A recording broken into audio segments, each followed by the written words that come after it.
ఇవన్నీ ఒకసారి ఏడదాం. ఏడినాక రేపు పోలీస్ స్టేషన్లో ఇద్దాం.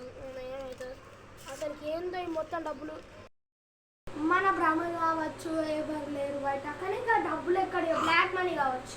సరే పండుకుందాం దా.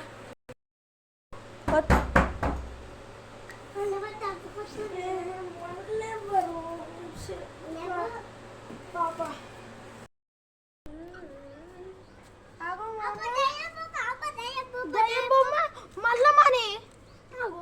మళ్ళీ బ్లాక్ మనీ కావచ్చు. ఇక్కడ ఎవరు పెట్టిర్రో ఏమో.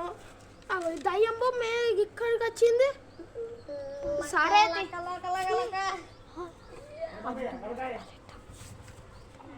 వద్దు, ఇది పడేద్దాం. ఎందుకంటే మళ్ళీ తీసుకోపోతే అపశకనం. మీకు వాళ్ళండి మనం వెళ్దాం. అదే నాకు చాలా భయం వస్తుంది. అవునుగా, నాకు కూడా చాలా భయం అవుతుంది.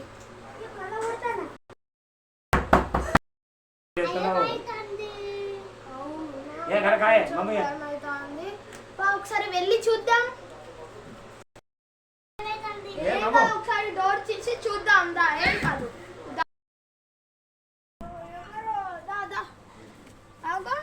ఎవరు లేరు, మన భ్రమగా వచ్చి అంతా పోయి పండుకుందాం.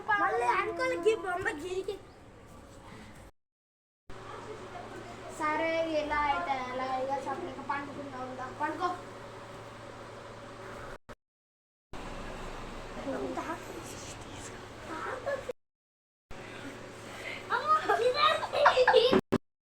ఈ బొమ్మ ఎక్కడ నుంచి వచ్చింది? నాకెందుకు అపశకనం అనిపిస్తుంది. రేపు స్వామీజీ దగ్గరికి వెళ్ళి బొమ్మ చూపెడదాం. ఇప్పుడు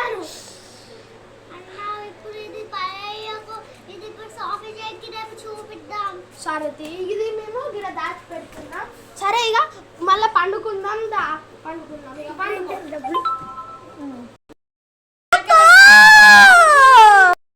ఇలా రండి, స్వామీజీ దగ్గరికి వెళ్దాం. దాని బొమ్మ కట్టుకుని ఎవరు పాదండి. నిన్న నైట్ మాకు ఇది మేము అక్కడ ఒకసారి బయట కనబడితే పడేసినాం. అదే మళ్ళీ పండుకునేటప్పుడు మళ్ళీ మా మీద ఇట్లా ఎవరు వేశారు. ఒకసారి దీన్ని చూస్తారా? మీ ఇంట్లో ఉన్న పెద్ద దుష్టుడు చేశారు. ఇస్తాను, ఇలా ఇస్తాను. ఆ డబ్బులు దయ్యంకి. అప్పుడు దయ్యం చనిపోతుంది. Okay sorry. ఇది పెట్టి చనిపోకపోతే నీ పని అయిపోయి. బాగా ప్రణామం. ఇప్పుడు ఈ బొమ్మను ఏం చేయాలి? ఈ బొమ్మ మీద అవతల పారేసి ఈ డబ్బుల కొన్ని దాని మీద అయ్యింది. సరే సార్. స్వామి ధన్యవాదాలు. పద. మన ఊరు అవతల వచ్చింది. అక్కడ పడేసి వస్తాం. దా. ఓకే. ఈ పేపర్లో పెట్టేసి చెల్లి అక్కడ పడేసి వస్తాం. దా పెట్టేసి మనం స్వామి అక్కడ ఊరవతల పెట్టేసి వచ్చాం.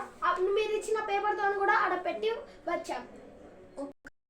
పెట్టారుగా అదే రేపు చూడండి.